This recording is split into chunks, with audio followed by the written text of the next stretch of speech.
जय भीम. तुमचं सर्वांचं या ठिकाणी स्वागत आहे. 2 दिवसाचं हे ट्रेनिंग सत्र आहे आणि PHRD ट्रेनिंग आहे आणि या ट्रेनिंग करिता अगदी हसत खेळत आपल्याला हे ट्रेनिंग पूर्ण करायचं आहे 2 दिवसांचं. या ट्रेनिंग साठी तुम्ही सर्वजण वेगवेगळ्या तालुक्यातून जिल्ह्यातून या ठिकाणी आलेला आहात. तुमचं सर्वांचं स्वागत आहे आणि या ट्रेनिंग साठी आपले दिल्लीहून ॲडव्होकेट राहुल सिंग जे आपले नॅशनलचे महासचिव आहेत, राष्ट्रीय महासचिव आहेत, ते या ठिकाणी आलेले आहेत. पहिल्यांदा आपण सगळ्यांचं म्हणजे जे दिल्लीहून आलेले आहेत त्यांचं स्वागत करूया या ठिकाणी.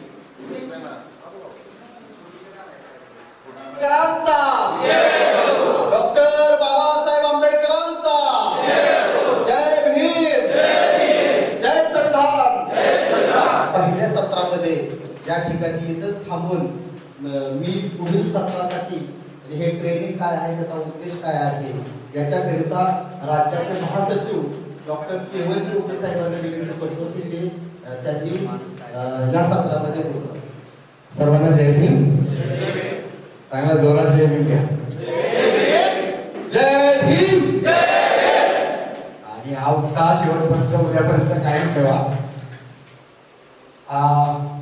दिल्लीवरून आलेले आमचे राष्ट्रीय महासचिव ॲडव्होकेट राहुल सिंग, निधी जाधवाजी आणि या ठिकाणी उपस्थित आमचे सर्व राज्याचे पदाधिकारी शिवरामदादा कांबळे, वैभव गीते, त्यानंतर आमचे दिलीप आदमाने, पंचशीलाताई कुंभारकर आणि वेगवेगळ्या जिल्ह्यातून आलेले सर्व पदाधिकारी, वकील, मीडिया प्रतिनिधी, पत्रकार आणि सर्वच कार्यकर्ते बंधू भगिनींनो, आपण या ठिकाणी कार्यशाळा दरवर्षी आपण घेत असतो आणि त्या अनुषंगाने आपण आपल्याला स्वतःला अपडेट करत असतो. आपल्याकडे मोबाईल असतो आपण बघा, आणि मोबाईलमध्ये जो आपला एखादा ॲप्लिकेशन असेल तो सारखा अपडेट घेत असतो आणि तो जर अपडेट नसेल तर तो काय होतो, हँग होतो, तो चालत नाही, पुढे जात नाही, त्याचं वर्क करत नाही. कारण त्याचं अपडेटेड व्हर्जन रोज म्हणजे, आणि टेक्नॉलॉजी एवढी फास्ट पद्धत आहे की जोपर्यंत आपण डेली अपडेट पण घेतात काही ॲप्लिकेशन्स आणि बॅकग्राऊंडमध्ये आपोआप त्याचं अपडेटेशन चालत पण असतं. त्यामुळे कार्यकर्ता सुद्धा हा एक महत्त्वपूर्ण घटक आहे समाजाचा, आणि कार्यकर्ता म्हणून किंवा वकील म्हणून किंवा सामाजिक बांधिलकी म्हणून पत्रकार किंवा आपण ज्या काही भूमिकेतून आपण आपलं योगदान समाज घडवण्याकरता देत असतो, त्यामध्ये आपलं जे काही स्किल आहे, जे ज्ञान आहे, कौशल्य आहे, ते सर्व आपण जर अपडेट करत राहिलो तर त्याचा अधिक प्रभावीपणे आपण जे आहे तो समाजाला त्याचा उपयोग होऊ शकतो. आणि त्या अनुषंगाने आपण मध्ये मध्ये वर्षातून किमान एखाद दुसरी कार्यशाळा आम्ही घेतच असतो. आणि यावेळेस थोडा उशीर झालाय, बऱ्याच म्हणजे मध्ये कोविड आणि या सगळ्या गोष्टीच्या नंतर आपण बऱ्याचदा कोविड आणि या सगळ्याच्या नंतर अनेक घडामोडी ज्या आहेत सगळ्या जगातच ज्या आहेत बरंचसं काही विस्कळीत झालं आणि अनेक गोष्टी बदलल्या. तर त्या अनुषंगाने मला असं वाटतं की आता आपण बरेच वर्षानंतर भेटतोय आणि मोजके निवडकच आपण बोलावलेले आहे, सगळेच आपण बोलावलेले नाही आहेत. मोजके जे खरंच समाजामध्ये तळागाळापर्यंत समाज उन्नती करता कार्यकर्ता तसेच आपण प्रतिनिधींना आपण इथे निवडलेलं आहे आणि त्यांनाच बोलावलेलं आहे. तर आपण आजचा जो 2 दिवसाचा हा कार्यक्रम घेणार आहोत त्यामध्ये आपलं तेच असणार आहे की आपण जे काही कार्य करतो, आपण फील्डमध्ये आपण जे कार्य करतो ते करत असताना आपल्याला वेगवेगळे अनुभव येत असतात, अनेक अडचणी येत असतात, अनेक अडचणींवरती आपण मात करून पुढे जात असतो, अनेक अडचणींना आपल्याला म्हणजे त्याला तोंड देता येत नाही, काय करावं काय कळत नाही. त्यावेळेस अनेक म्हणजे आपण वेगवेगळ्या रणनीती आखत असतो. कोणी इतर म्हणजे जे काही वरिष्ठ असतील त्यांना विचारतात किंवा त्यामध्ये जे काही एक्सपर्ट्स असतील त्यांच्याशी संपर्क साधून काय करत असतील किंवा वेगवेगळे स्किल वापरून जे करतात, तर ते एकमेकांच्या अनुभवातून पण आपण बऱ्याच गोष्टी शिकू शकतो. कारण एखादी एक रणनीती वापरली असेल, दुसऱ्याने दुसरी असेल. यानंतर दिल्लीचे राष्ट्रीय महासचिव ॲडव्होकेट राहुल सिंग आपल्याशी बोलतो. सभी को जय भीम, जोहार। सबसे पहले मैं आप सभी का हिंदी में बोलूँगा, मराठी थोड़ी और सभी को जय भीम त्योहार और आप सभी का बहुत बहुत स्वागत है 2 दिन की ट्रेनिंग दलित कार्यकर्ताओं की ट्रेनिंग। मैं आप लोगों को थोड़ा सा बैकग्राउंड दे देता हूँ कि हम लोग यहाँ पर क्यों इकट्ठा हुए और क्यों बार बार इकट्ठा होते हैं, साल में 1 या 2 बार मिलते हैं। केवल हमने आपको 2 दिन का एक शेड्यूल एक्सप्लेन कर दिया कि हम लोग 2 दिन में क्या क्या करेंगे। देखिए, राष्ट्रीय दलित मानवाधिकार अभियान जिसको हम लोग बोलते हैं, इसका जो प्राथमिक प्राइमरी ऑब्जेक्टिव जिसको हम लोग बोलते हैं वो है अनुसूचित जाति जनजाति अत्याचार निवारण अधिनियम 1989 जो कानून है, इस कानून का बेहतर क्रियान्वयन, जो दलित और आदिवासियों पर जो अत्याचार हो रहे हैं उसका उनको कितना जस्टिस मिल पा रहा है, बेसिकली हम लोग उसको मॉनिटर करते हैं। तो हम लोग सरकार जो ऑलरेडी कार्य कर रही है, अलग अलग राज्यों में जो सरकार ऑलरेडी कार्य कर रही है, जो कमीशन से वो ऑलरेडी काम कर रहे हैं इस कानून के क्रियान्वयन के लिए, तो हम उनको असिस्ट करने का प्रयास करते हैं। हम लोग उनके अगेंस्ट में नहीं है, हम लोग सरकार के खिलाफ नहीं है, हम लोग जो सरकार ऑलरेडी कार्य कर रही है उनको असिस्ट करने का प्रयास कर रहे हैं। ये हम लोगों का पूरे भारत में प्रयास रहता है। अब देखिए, भारत में अगर आप देखेंगे अभी national crime record bureau crime in India जो रिपोर्ट आती है हर साल मिनिस्ट्री ऑफ होम अफेयर्स की गवर्नमेंट से, तो अभी लेटेस्ट जो डेटा आया है वो 2021 का डेटा है, 2021 का डेटा आया है जो सरकार ने रिलीज किया है।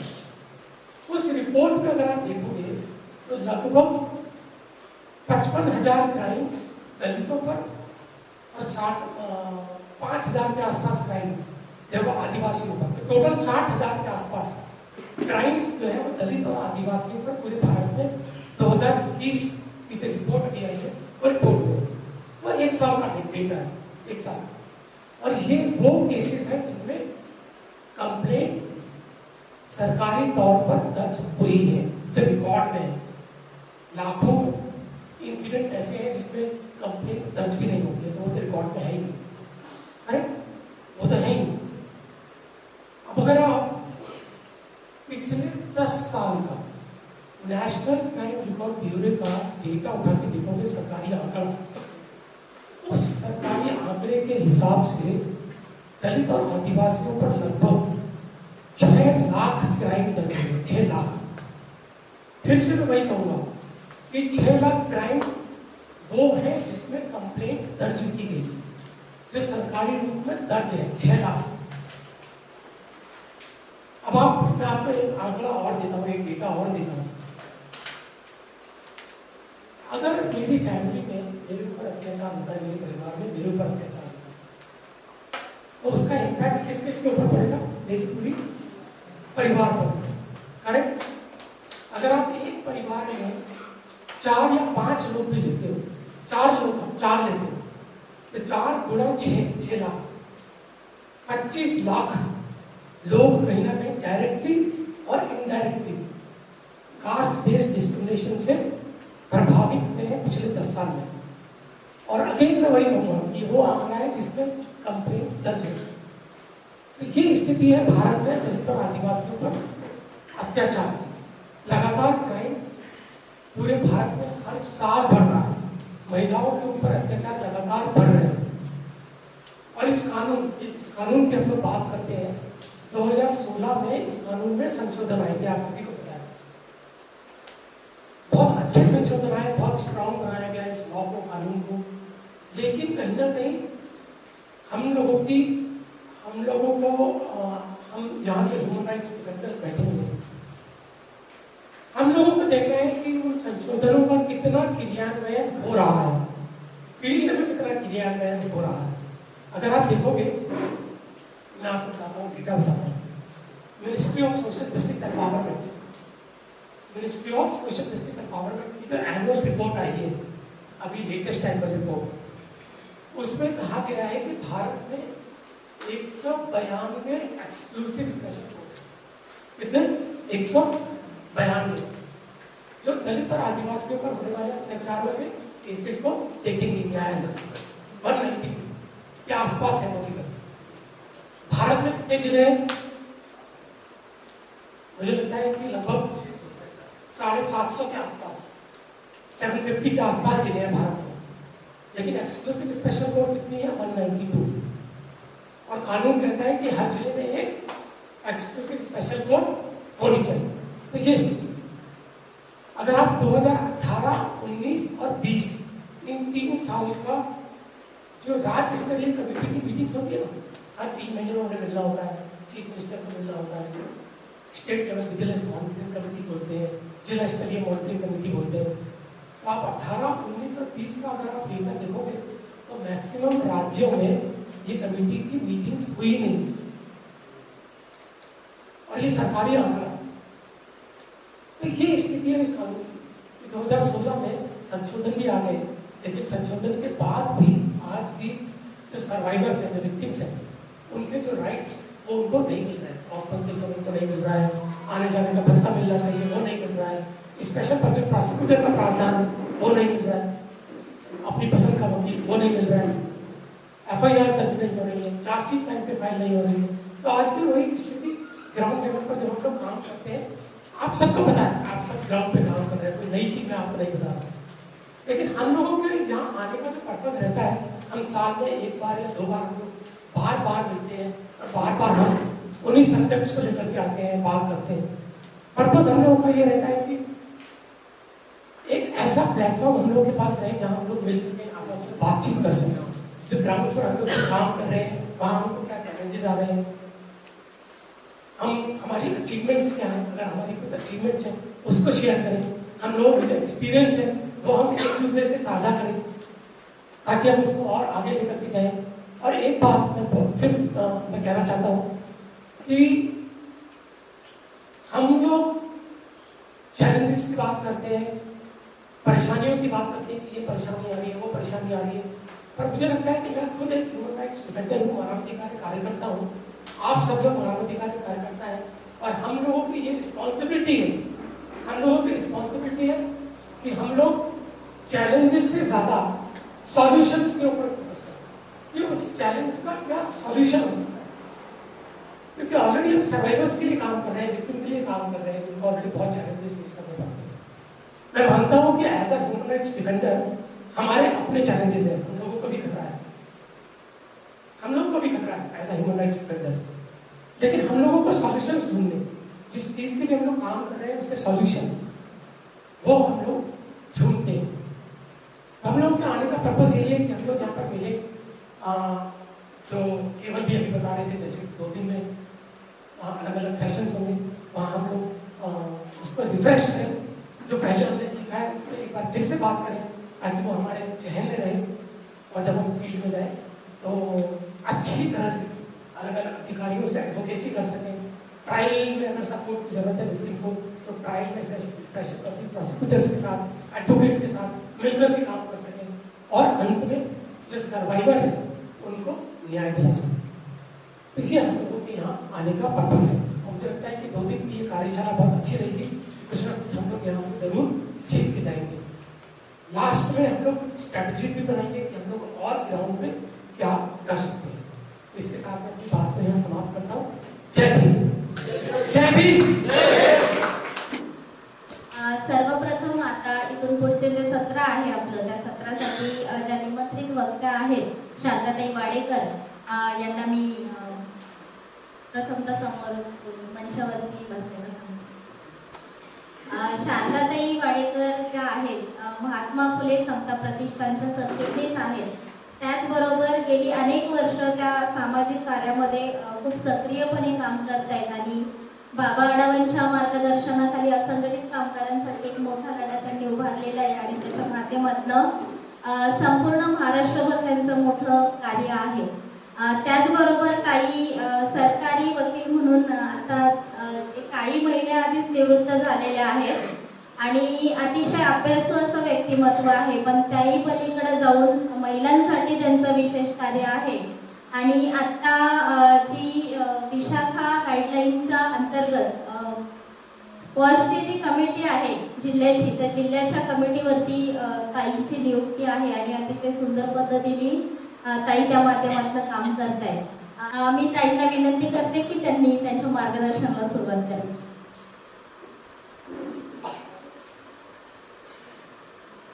आजच्या जो ट्रेनिंगचा जो कार्यक्रम आहे त्यासाठी पंचशीला त्यांनी मला या ठिकाणी बोलवलं आणि परवाच त्यांनी मला हा सब्जेक्ट सांगितला. म्हणजे आम्ही 15 दिवसापूर्वी सावित्रीबाई फुले जयंतीच्या कार्यक्रमाच्या निमित्ताने भेटलो होतो.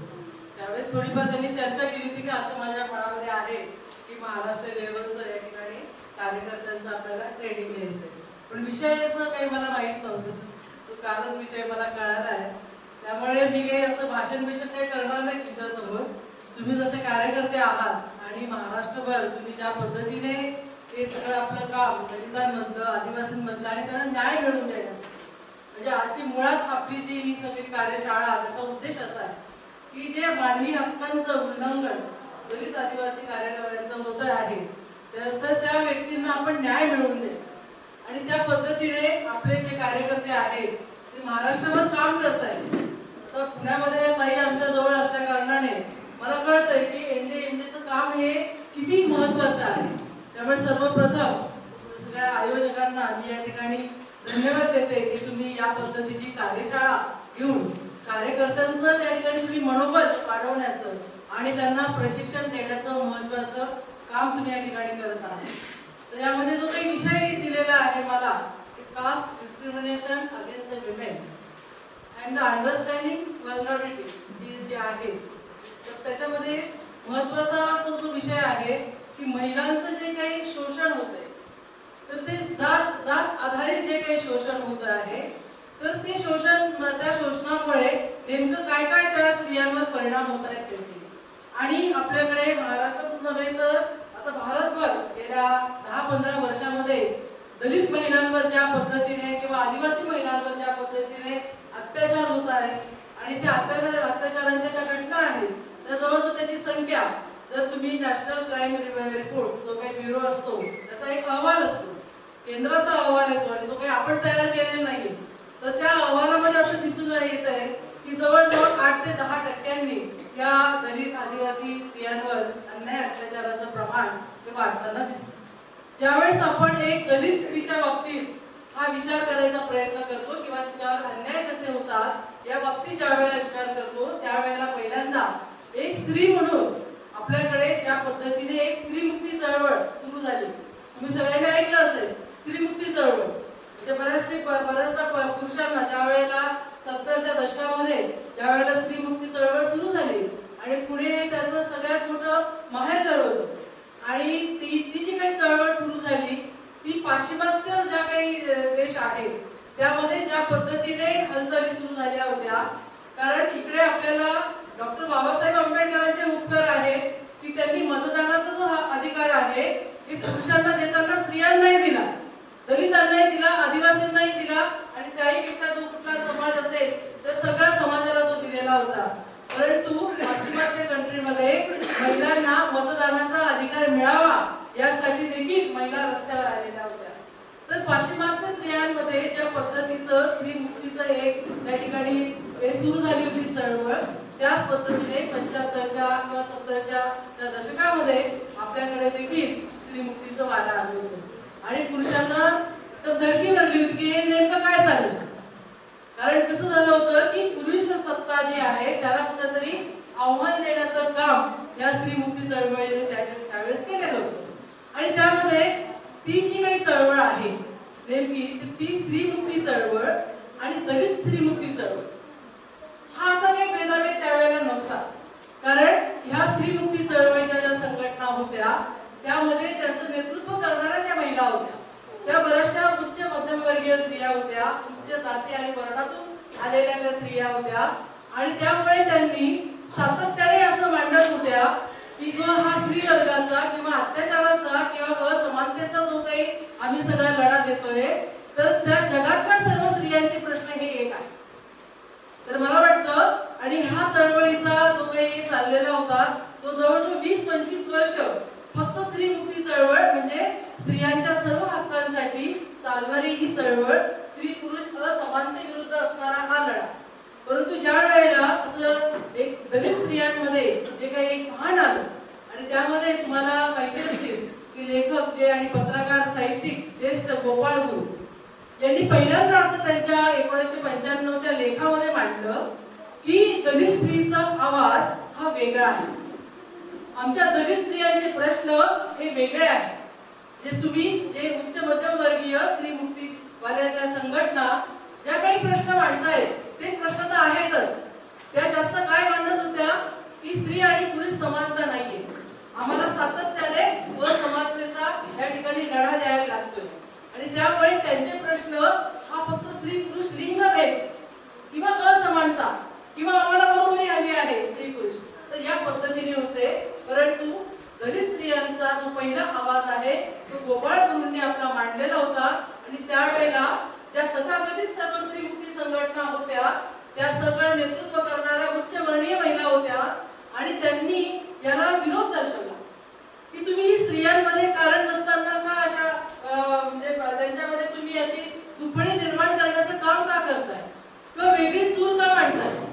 त्यावेळेस गोपाळ गुरु म्हणाले की या स्त्रियांचे प्रश्न त्यांचे अनुभव त्याच्या पद्धतीतून ज्या अनुभवातून त्या येत आहेत त्या पूर्णपणे वेगळ्या आहेत आणि त्यामुळे त्या अधिक अशा म्हणजे त्या अत्याचाराला बळी पडणाऱ्या आहेत.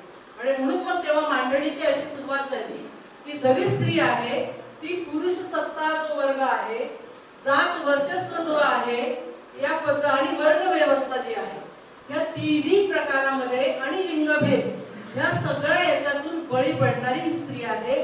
त्यामुळे तिचे प्रश्न हे खूप वेगळे आहेत. त्यानंतर आपल्या पुणे युनिव्हर्सिटी मधल्या डॉक्टर शर्मिला रेगे यांचं नाव तुम्ही ऐकलं असेल. काळ्या स्त्रियांच्या बद्दल त्यांनी फार मोठं पहिल्यांदा ते पुस्तक लिहिलेलं आणि फार मोठा त्याच्यामध्ये गौशप असा झाला होता की या तुम्ही स्त्रियांमध्ये असं भेदाभेद करण्याचं काम करतायत म्हणून मोठा आक्षेप त्यावेळी घेण्यात आलेला होता.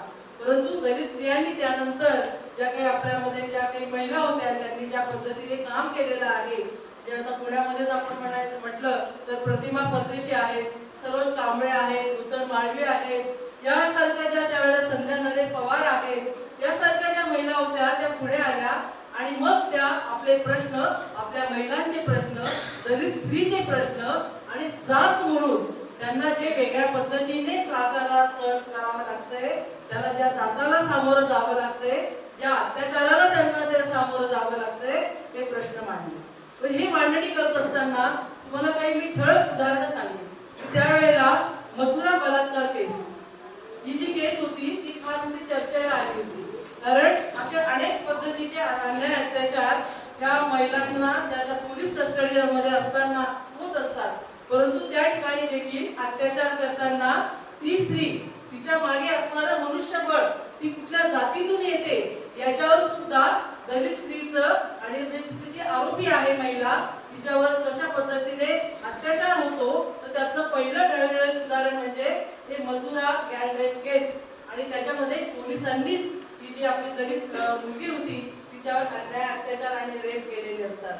आणि ती जी घटना आहे त्या घटनेला मग त्यावेळेच्या ज्या संघटना आहेत त्या वाचा फोडतात आणि तिथून असं दिसतं की दलित जी आरोपी स्त्री आहे कस्टडीमध्ये राहणारी आहे तर त्या स्त्रीला जी गुन्हेगार आहे म्हणजे ती वर्ण वर्चस्ववादातून किंवा वेगळ्या उच्च जातीतून येणारी गुन्हेगार स्त्री आणि दलित स्त्री यामध्ये सुद्धा जेलमध्ये जेल प्रशासन देखील त्या ठिकाणी भेदाभेद करते. दुसरं आपलं खैरलालजी प्रकरण 2006 आपण सगळे दलित चळवळीमध्ये काम करणारे कार्यकर्ते आहोत. किती पूर्ण महाराष्ट्र त्यावेळेला ढवळून निघाला होता आणि त्यामध्ये असं ज्या वेळेला ते घटना घडली त्यामुळे ते मी बघितलं किती म्हणजे अतिशय निर्दयीपणाने त्या 4 आपल्या बहिणींची आणि त्या भावांची त्या ठिकाणी हत्या त्या ठिकाणी केलेली आपल्याला दिसून येते. आणि ज्यावेळेला हे मॅटर कोर्टामध्ये गेलेलं होतं त्यावेळेला सर्वोच्च न्यायालयाने त्याच्यामध्ये काय निरीक्षण नोंदवलं तर त्यांनी ऍट्रॉसिटीचा गुन्हा हा पातळ करून टाकला. म्हणजे खरं ती ऍट्रॉसिटीची केस होती परंतु कोर्ट त्याच्यामध्ये म्हणालं की हे पुरावे इथं समोर येऊ शकलेले नाहीत त्यामुळे 2 जातींमध्ये असणारा जो काही वर्ण वर्चस्व असेल किंवा जो एक रिव्हेंज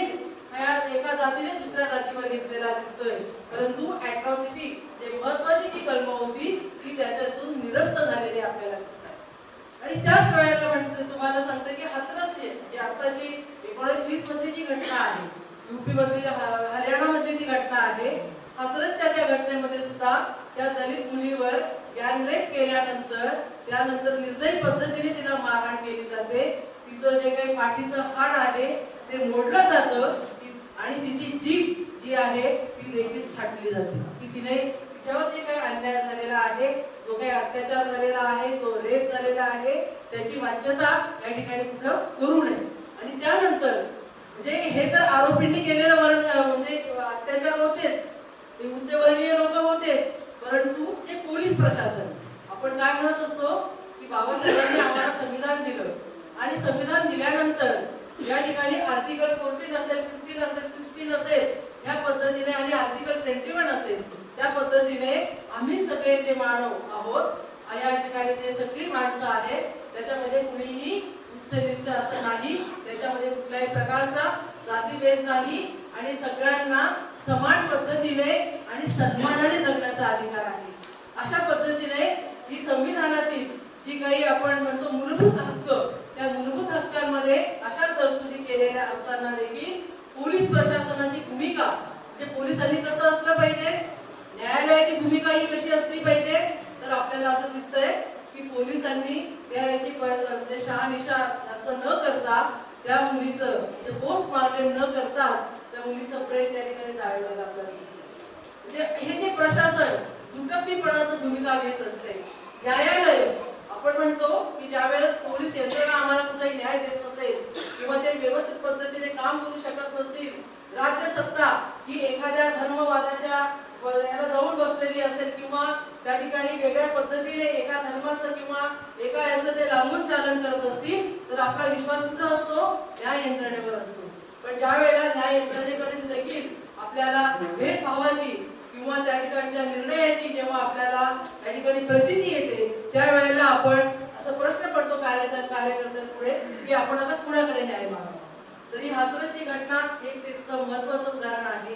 पायल तडवीची केस, आता ज्या ठिकाणी माझ्या मुलीचा या ठिकाणी उल्लेख करण्यात आला, माझी मुलगी सर्वोच्च न्यायालयामध्ये काम करते आणि तिला ज्या वेळेला तिने रोहित वेंगुला आणि आपली ही जी काही पायल तडवी आहे ती जी एका जे हॉस्पिटलमध्ये गायनोकॉलॉजिस्ट होती ती मुलगी आणि त्या मुलीला तिच्या बरोबर असणाऱ्या तिच्या ज्या मैत्रिणी असतील किंवा क्लासमेट असतील ते ज्या पद्धतीने तिला सारखे टोमडे मारायच्या की तू तडवी समाजाची आहेस, तुला या ठिकाणी जातीचं लेबल घेऊन तू आलेली आहेस, तुम्ही सरकारचे जावई आहात.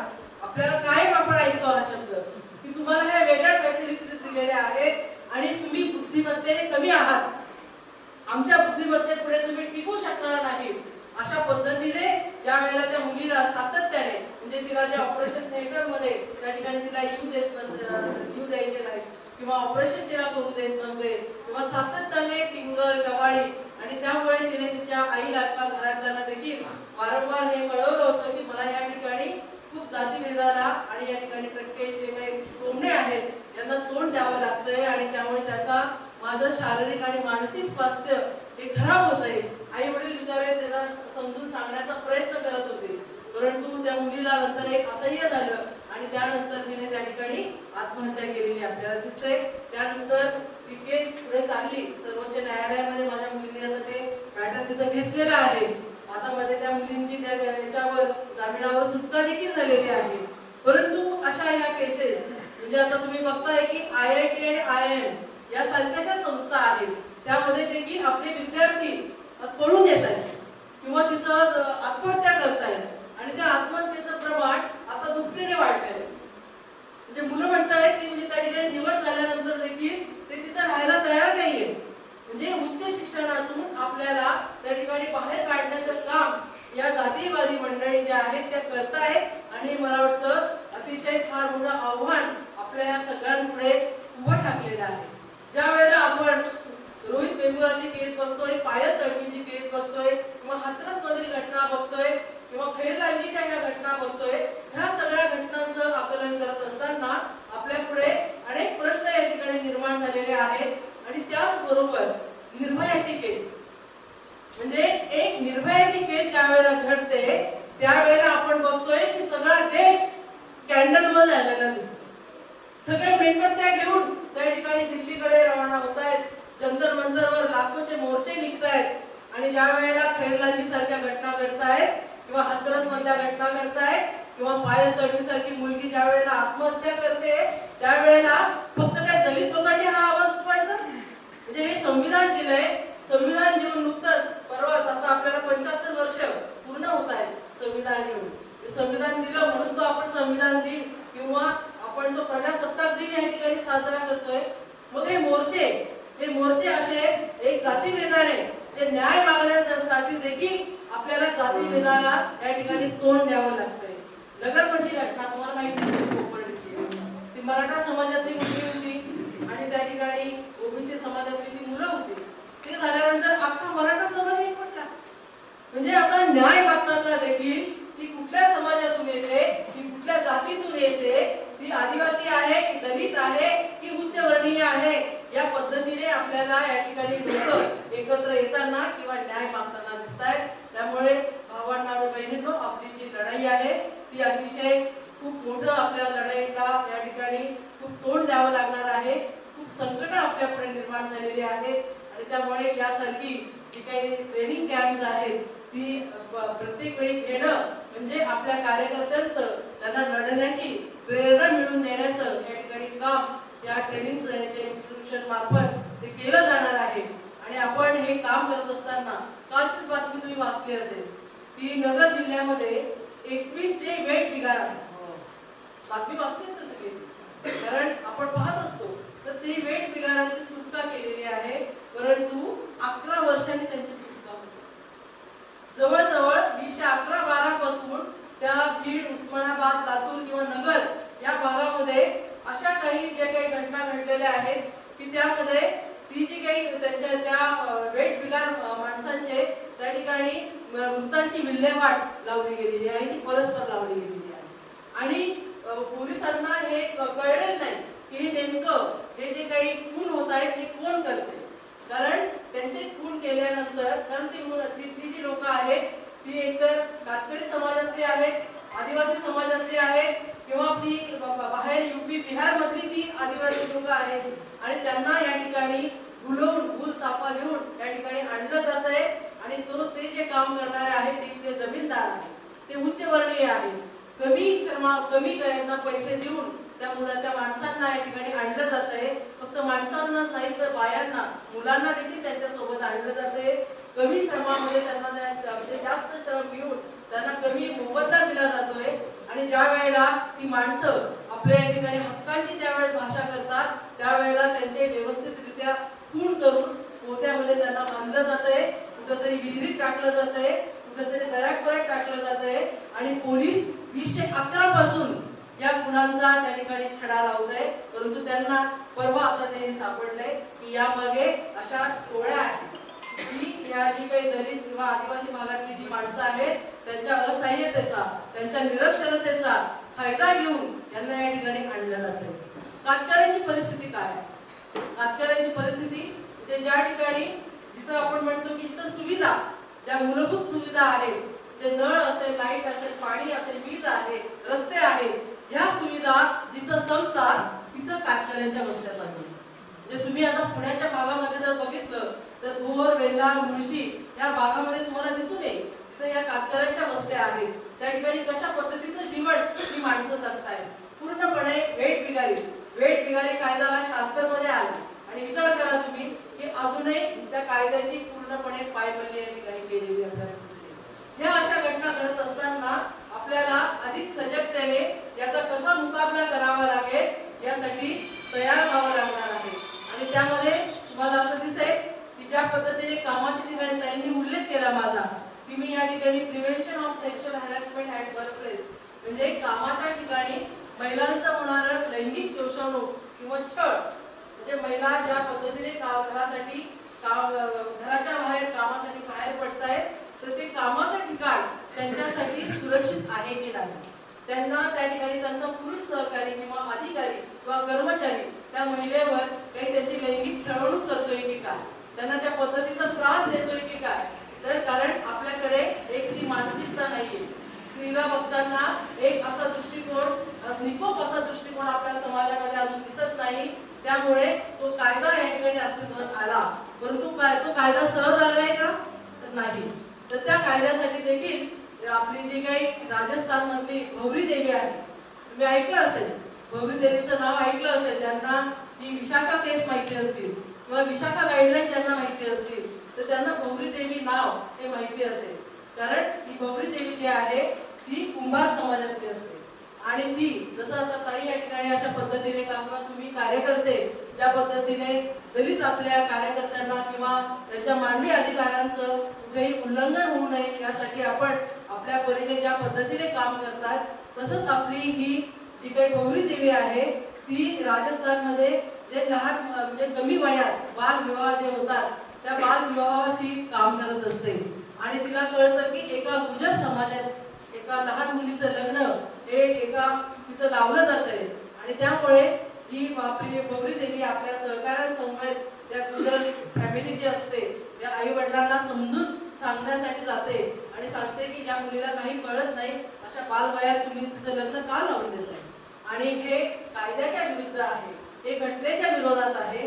त्यावेळेला त्या जी काही गौरी देवी आहे तिला त्या ठिकाणी ती गेल्यानंतर काही दिवसात म्हणजे त्या जो गुजर समाज असतो तो त्या गावातला असा प्रतिष्ठित समाज असतो.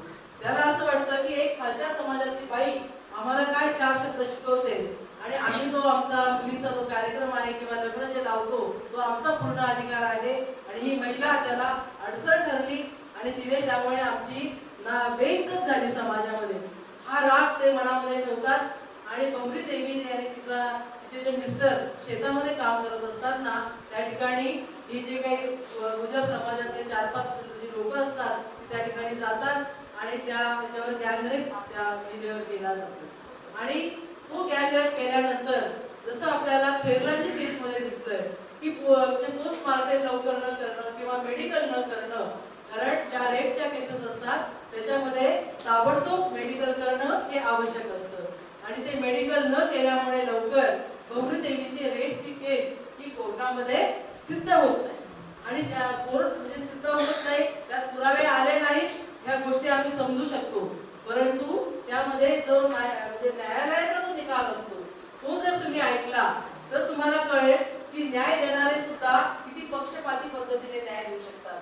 गौरी देवीच्या त्या केसमध्ये तिला ते न्याय मिळालाच नाही रेपच्या केसमध्ये, परंतु कोर्टाने आपलं त्या ठिकाणी असं ऑब्झर्वेशन दिलं की ही खालच्या समाजातली बाई आहे आणि उच्चवर्णीय लोक तिच्यावर रेप कसे करू शकतील, तिला स्पर्शच करू शकत नाही. अशा पद्धतीचं कोर्टाचं त्या ठिकाणी अनुमान होतं. म्हणजे ज्या पद्धतीची माणसं ही त्या समाजामध्ये वावरतात, त्या क्षेत्रामध्ये वावरतात, त्याचं प्रतिबिंब त्या केसेसमध्ये किंवा तुमच्या त्या कामामध्ये येताना आपल्याला दिसतं. म्हणून बाबासाहेब म्हणायचे की शिका, संघटित व्हा आणि संघर्ष करा. तुम्हाला संघर्षाशिवाय पर्यायच नाहीये.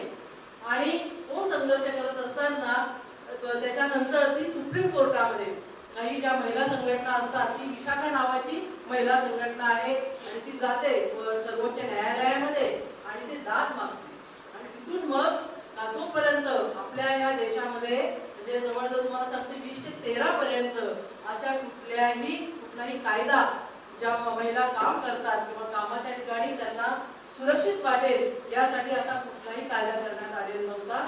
पण भौरी देवीमुळे त्या विशाखा गाईडलाईन्स आल्या आणि विशाखा गाईडलाईन्स मध्ये कोर्टाने असं म्हटलं होतं की या ठिकाणी शासनाने एक चांगला कायदा करावा की ज्यामुळे महिलांना त्यांना कामाच्या ठिकाणी सुरक्षितपणे असं राहता येईल.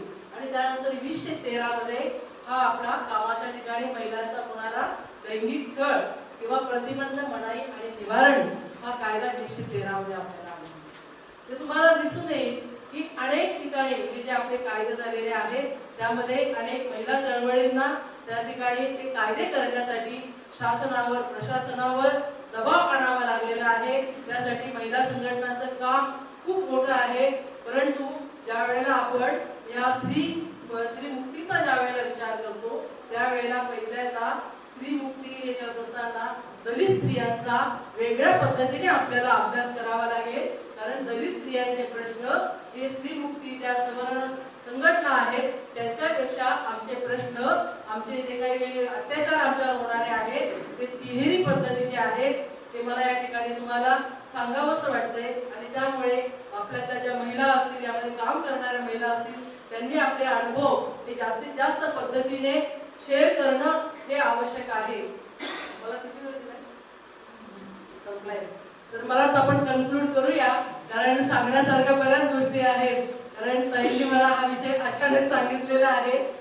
मी जे या ठिकाणी काम करते त्या कामामध्ये मी मोलकर्णींची माझी संघटना आहे आणि त्या मोलकर्णींमध्ये काम करत असताना देखील मला असं लक्षात येतं की त्या असंघटित क्षेत्रामध्ये काम करणाऱ्या या महिला आहेत आणि त्याच्यामध्ये मोलकर्णीमध्ये सुद्धा या ठिकाणी जात विभागणी आपल्याला दिसते. जे ते काम करताना स्वयंपाकाचं जर काम करत असेल तर ती वरच्या वर्णातली स्त्री किंवा वरच्या जातीतली स्त्री असते आणि धुणं भांडी किंवा झाडू पोछा जी ज्या वेळेला करते, साफसफाईचं काम करते, त्यावेळेला त्या स्त्रिया कुठल्या असतात तर त्या दलित स्त्रिया असतात.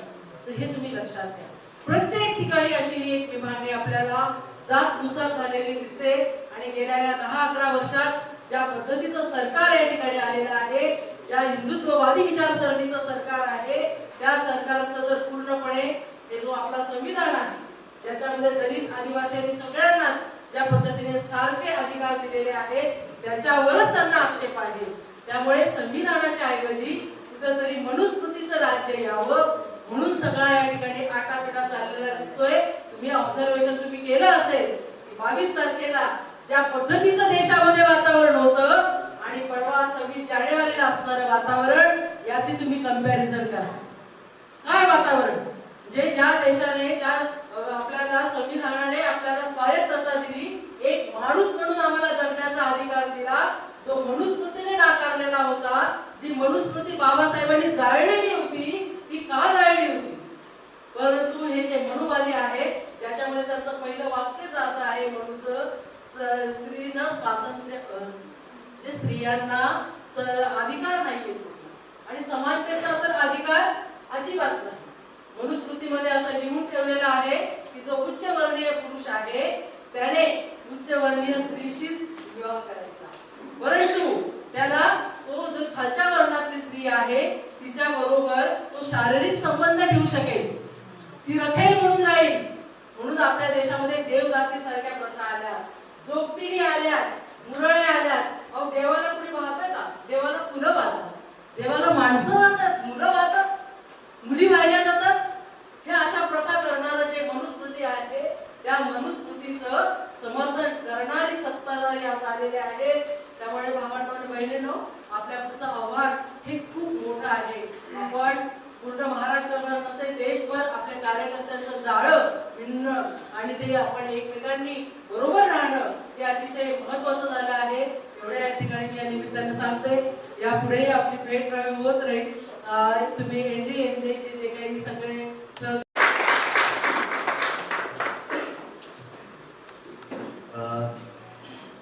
धन्यवाद ताई. खूपच जबरदस्त, सुंदर आणि अनुभव, तुमचे जे अनुभव आहेत, सत्य अनुभव आहेत ते काही वाचलेले नाही, ते रोज बघताय आणि रोज जगताय असे तुमचे सगळे अनुभव आहेत आणि खूप काही तुम्हाला बोलायचं असेल परंतु वेळेअभावी बोलता आलं नाही. परंतु याही पुढे आपले असे अनेक कार्यक्रम महाराष्ट्रभर कुठेही होत असतात, त्याही ठिकाणी तुमचा मौल्यवान वेळ आम्हाला इथून पुढे असा मिळावा. आपल्या प्रकारे आपलं जे काही आहे अट्रॉसिटीवरती, तर या ठिकाणी एक प्रकारे सगळं आपण अनुभवतो आहोत. आपण या ठिकाणी कार्यकर्ते आणि वकील अशा दोन्ही स्वरूपात या ठिकाणी काम करत आहोत. तर मी थोडं जरा अनुभव त्या आधारे आपल्याशी एक हितगुज या ठिकाणी करणार आहे. मला असं वाटतं मी हितगुज करताना कोर्टातली जी काही प्रक्रिया आहे त्या प्रक्रियेबद्दल देखील बोलण्याचा प्रयत्न करेल. या ठिकाणी अनेक वकील आहेत, कदाचित त्यांना या बऱ्याच गोष्टी माहिती आहेत आणि असतीलही, मात्र कार्यकर्ते जे आहेत कार्यकर्त्यांसाठी या गोष्टी खूप चांगल्या प्रकारे अनुभवायला मिळतील.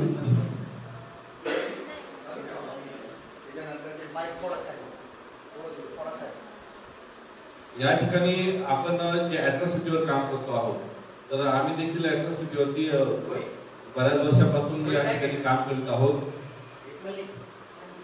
या ठिकाणी अॅट्रॉसिटीच्या बद्दल ज्या गोष्टी प्रकर्षाने झालेल्या आहेत, तर आपण त्याचा एक आढावा जर घेतला महाराष्ट्रातला, तर अॅट्रॉसिटीच्या केसमध्ये निकाल अपेक्षित लागत नाही. याचं कारण वेगवेगळ्या प्रकारे वेगवेगळे जण देऊ शकतात. मात्र अॅट्रॉसिटीच्या केसमध्ये ज्या काही निकाल लागत नाही, तर आम्ही न्यायालयीन दृष्टिकोनातून ज्युडिशियल जो प्रोसेस है उससे थोड़ा अलग है. एक्टिविस्ट की दृष्टिकोण से वो अलग है और एक लॉयर की दृष्टिकोन से वो अलग है. आपण या ठिकाणी अनेक वकील आहेत. ज्यावेळेस येतं तर आपल्याला जनरली माहिती आहे की जातीवादाची वेगळा टाका FIR मध्ये, म्हणजे आपलं अॅट्रॉसिटी लागेल तिथपर्यंत कार्यकर्ता सीमित असतो. मला असं वाटतं की तिथपर्यंत ही सीमित प्रक्रिया नाही. माझा जो अनुभव आहे, आम्ही जे काम करत आहोत, त्या अॅट्रॉसिटीची जी काही प्रोसेस आहे, तर ती प्रोसेस अगदी वेगळी आहे. धुळ्यातला सनी साळवे खून खटला या ठिकाणी जो काही आम्ही चालवलेला आहे, तर त्या चालवत असताना मी 1996 पासून सत्यशोधक विद्यार्थी संघटनेत काम करतो आणि राज्याचा सेक्रेटरी देखील होतो. या ठिकाणी मॅडमांनी सरस कांबळेंचं नाव घेतलेलं आहे. सरस कांबळेंबरोबर आम्ही काम करत होतो. रणजित परदेश सर यांच्याबरोबर आम्ही काम करत होते. धुळ्यातले प्रतिमा परदेश असो किंवा विद्रोही साहित्य संमेलन असो, आम्ही गदरला आणलो होतो धुळ्यात. तर गदर हा नक्षलवाद्यांचा महात्मा गांधी, आणि त्याला आणण्याची हिंमत कोणीच करत नव्हतं. आम्ही आणण्याचा प्रयत्न या ठिकाणी केला. त्यावेळेस आम्हाला नोटिसा देखील दिल्या की तुम्ही आणलं तर आम्ही तुमच्यावर गुन्हे दाखल करू. आम्ही ती प्रक्रिया फेस केली, मात्र गदरला आणलं होतं आणि त्यावेळेस विद्रोही साहित्य संमेलन आम्ही आयोजित केलं होतं. साथियों, एक बार फिर हम लोग जिस एट्रॉसिटी एक्ट की हम लोग बात कर रहे हैं, इस कानून की हम सुबह से बात कर रहे हैं, उसके बारे में थोड़ा सा जानने की कोशिश करेंगे. मैं जानता हूँ कि आप सभी एक्सपर्ट हैं, आपको इस कानून की समझ है, क्योंकि ऑलरेडी आप ग्राउंड में काम कर रहे हैं, जमीनी स्तर पर काम कर रहे हैं. लेकिन फिर भी थोड़ा सा एक बार अपने आप को इस कानून के बारे में थोड़ा सा रिफ्रेश कर देंगे कि इस कानून में क्या क्या लिखा है, क्या क्या कहा गया है अत्याचार के बारे में. एक थोड़ा सा बैकग्राउंड मैं आपको दे देता हूँ कि ये कानून आया था 1989 में और जो नियम आए थे 1995 में. और संशोधन आए इसमें, जो संशोधन आए थे 2016 में संशोधन आए थे. तो मैं अभी पूरे कानून की बात नहीं करूंगा क्योंकि समय हमारे पास थोड़ा कम है. मैं अभी सिर्फ 2016 में जो संशोधन आए थे इस कानून में, उन संशोधनों को हम लोग रिफ्रेश करने की कोशिश करेंगे कि क्या क्या संशोधन इस कानून में आए थे. ठीक है. सो 2016 से ये कानून लागू हुआ था, जो संशोधन थे वो लागू हुए थे. अगर आप इस स्लाइड देखोगे तो इसमें आपको पता चलेगा कि जो कानून है, जो संशोधन आए हैं, उसको हम लोग कुछ हिस्सों में डिवाइड कर सकते हैं. ओवरऑल जहां जहां संशोधन हुए थे, फॉर एग्जाम्पल कुछ नए प्रकार के अत्याचारों को जोड़ा गया था. पहले जो कानून था 1989 2016 से पहले जो कानून था एट्रॉसिटी एक्ट, उसमें 25 के लगभग अत्याचार की परिभाषा की गई थी, अत्याचार दिए गए थे. तो अभी और भी नए नए ऑफेंसेस, अत्याचारों को जोड़ दिया गया है, उसमें ऐड किया गया है नए नए अत्याचारों को. ठीक है. आईपीसी की बहुत सारी धाराएं हैं, इंडियन पिनल कोड की धाराएं हैं, भारतीय दंड संहिता की धाराएं, उनको जोड़ दिया गया है, ऐड कर दिया गया है इस कानून के अंदर. मैं और विस्तार में आपको बताऊंगा अभी आगे चलकर. फिर विलफुल नेग्लिजेंस, सेक्शन 4 धारा 4 जिसको हम लोग बोलते हैं. पहले जो धारा 4 की परिभाषा थी बहुत लिमिटेड थी. अभी उस परिभाषा को और ज्यादा बढ़ा दिया गया, उसका दायरे को और बढ़ा दिया गया संशोधन के बाद. फिर संशोधन में 2016 में जो संशोधन आए हैं, उसमें एक्सक्लूसिव स्पेशल कोर्ट्स, विशेष न्यायालयों की बात भी की गई है और विशेष वकील की बात भी की गई है. सेक्शन 50 अगर आप देखोगे तो. ठीक है. 15, सॉरी धारा 14 और 15। धारा 14 में एक्सक्लूसिव स्पेशल कोर्ट्स और धारा 15 में एक्सक्लूसिव स्पेशल पब्लिक प्रोसिक्यूटर्स। फिर जो एक्सक्लूसिव कोर्ट्स हैं उसकी जो पावर्स हैं उनकी पावर्स को थोड़ा बढ़ा दिया गया है, उनको और ज्यादा पावर दे दी गई है कोर्ट को, एक्सक्लूसिव स्पेशल कोर्ट। फिर ये जो ट्रायल है, ट्रायल के स्पीडी ट्रायल के लिए मुकदमे जल्दी खत्म हो इसके लिए कुछ समय सीमा निर्धारित कर दी गई है, जैसे कि 2 महीने की समय सीमा निर्धारित कर दी गई है। फिर जो अपील होंगी, अपील के लिए हमको हाई कोर्ट में जाना होगा और हाई कोर्ट में कितने दिन में, महीने में अपील को डिस्पोज किया जाएगा उसकी समय सीमा को निर्धारित कर दिया गया है। और इसके अलावा जो विक्टिम्स और विटनेसेस हैं, सर्वाइवर हैं, उनके राइट्स को लेकर के एक चैप्टर को ऐड किया गया है जिसको हम बोलते हैं सेक्शन 15 में धारा 15A 15A, उसमें सर्वाइवर्स के राइट्स की बात की गई। तो ये एक नया चैप्टर पूरा संशोधन के द्वारा ऐड किया गया। तो अभी मैं बहुत डिटेल में नहीं जा रहा हूँ, यहाँ जो आप देख रहे हो अभी बहुत सारे, मैं जैसे कि आपसे कह रहा था कि नए नए जो ऑफेंसेस हैं उनको ऐड किया गया है। 1989 में जो अत्याचार थे वो मात्र 25 अत्याचार थे, 25 से 26 के आसपास इस कानून में थे। लेकिन समय के साथ ये जो अत्याचार है, जो कास्ट बेस्ड डिस्क्रिमिनेशन जिसको हम लोग बोलते हैं, अत्याचार बोलते हैं, वो भी चेंज होने लगा। तो अलग अलग नई नई फॉर्म्स सामने आने लगी और वो फॉर्म्स उसमें नहीं थी, उसकी वजह से एक्यूज जो थे वो बच करके निकल जाते थे।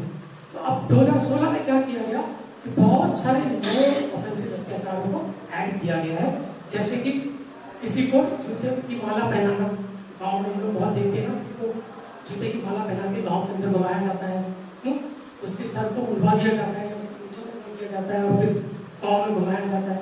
तो इसको भी अत्याचार की श्रेणी में रखा गया है 2016 के संशोधनों के बाद, पहले नहीं था। ठीक है, इसी प्रकार से किसी दलित या आदिवासी की खेती है, वो खेती करता है तो उसकी खेती, वो जो खेती प्रोड्यूस है उसकी प्रोड्यूस को नुकसान पहुंचाना या उसमें इंटरफियरेंस करना, वो जो खेती कर रहा है तो इसको भी अत्याचार की श्रेणी में लाया गया है। इसी तरह से किसी को पशुओं का जो शव होता है, पशुओं के शव को फेंकने के लिए मजबूर करना, इसको भी अत्याचार की श्रेणी में रखा गया है। और राजस्थान में एक केस आया था 2016 के आसपास, 2015 या 16 में केस आया था राजस्थान में।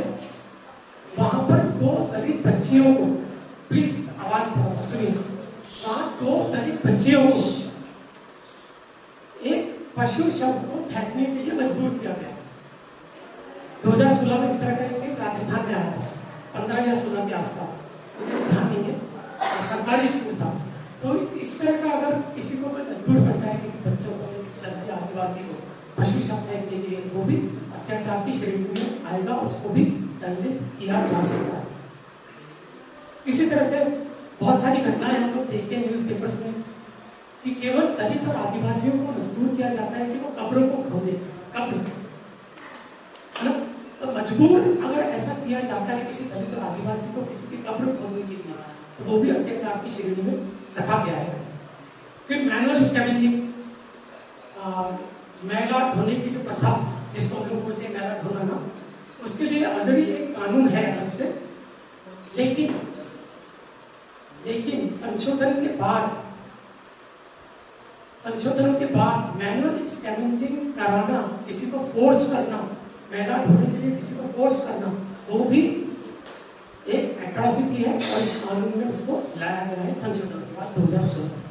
तो ये बहुत मुख्य है ऑफेंसेस। फॉर एग्जांपल साउथ में आप देखोगे, महाराष्ट्र में भी देवदासी की प्रथा बहुत प्रचलित थी। ज्यादातर दलित और आदिवासी बच्चियों को मंदिरों में देवदासी के नाम पर छोड़ दिया जाता था। और वहाँ होता क्या था कि जो वहाँ मंदिरों के जो पुजारी होते हैं वो उन दलित और आदिवासी बच्चियों का बेसिकली शोषण करते थे और उसने देवदासी के नाम पर।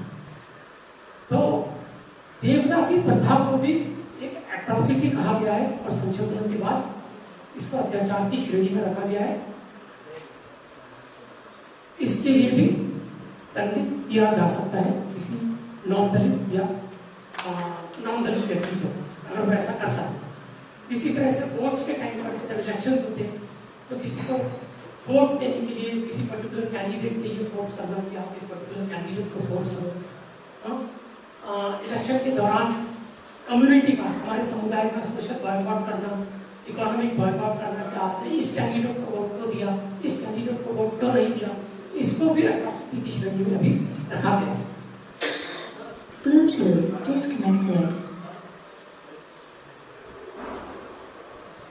तो ये बहुत सारे ऑफेंसेस हैं, मैं डिटेल में नहीं जा रहा हूँ क्योंकि बहुत टाइम लगेगा। आप लोग अगर अट्रॉसिटी एक्ट की सेक्शन 3 धारा 3 देखेंगे तो आपको ये सारे ऑफेंसेस अभी दिखाई देंगे जो इस कानून में है। लेकिन बहुत इंपॉर्टेंटली एक तो मैं आपको बता देता हुआ,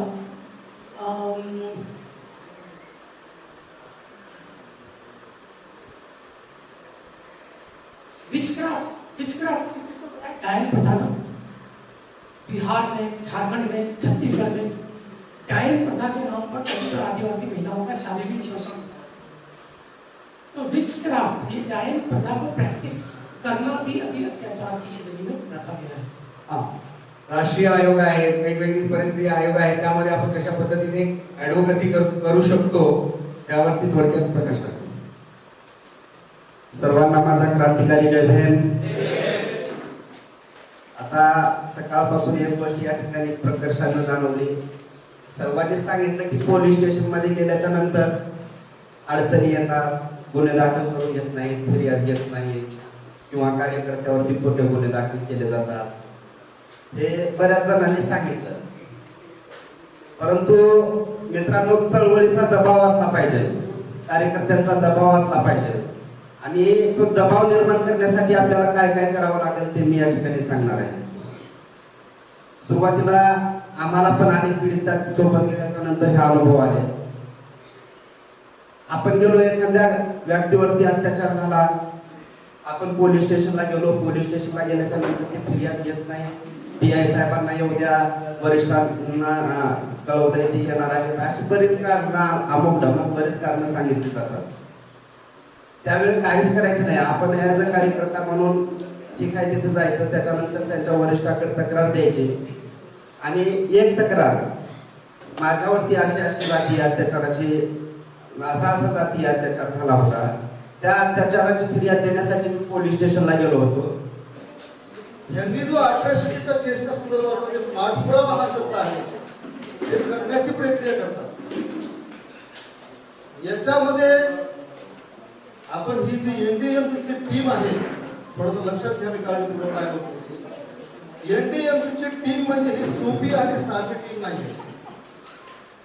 एनडीएमसीची ही टीम सोपी आणि साधी नाही आहे आणि ह्या एनडीएमसीच्या टीम मध्ये एकही माझा सदस्य किंवा माझा कार्यकर्ता किंवा माझा वकील मित्र, जे कोणी माझे सिनियर्स असतील, त्या सर्वांना माझी कळकळीची अशी विनंती आहे की ह्या प्रोसेस मधून जात असताना पोलीस स्टेशन असेल किंवा वकिलांची बाजू जी वकील कोर्टात मांडतात, ते वकील असतील किंवा पुढारी असतात, ज्या वेळेला हा प्रसंग एखाद्या व्यक्तीवर अनुभवतो, एखादी प्रकारे फिर्याद देण्यासाठी जाण्यासाठी त्याला जो त्रास होतो, हे सगळ्या गोष्टी होतात. त्याच्या सोबत एखादा आपला कार्यकर्ता जातो किंवा एखादा आपला वकील जातो. बऱ्याचशा मित्रांनी काय म्हटलं की आम्हाला बऱ्याचशा प्रकरणाला फेस करावं लागतं, आमची तक्रारच घेत नाही, आमचं हेच होत आहे, आपलं तेच होतं. हे सगळं होते, पण त्याचं सोल्युशन कोण काढायचं? त्याच्यासाठी सोल्युशन काढण्यासाठी मी ह्या टीमच्या सर्व सदस्यांना आणि सर्वांना विनंती करतो की पोलीस स्टेशनला फेस करायला जाण्यासाठी तुम्ही रिकाम्या डोक्याने कुणीही जाऊ नये.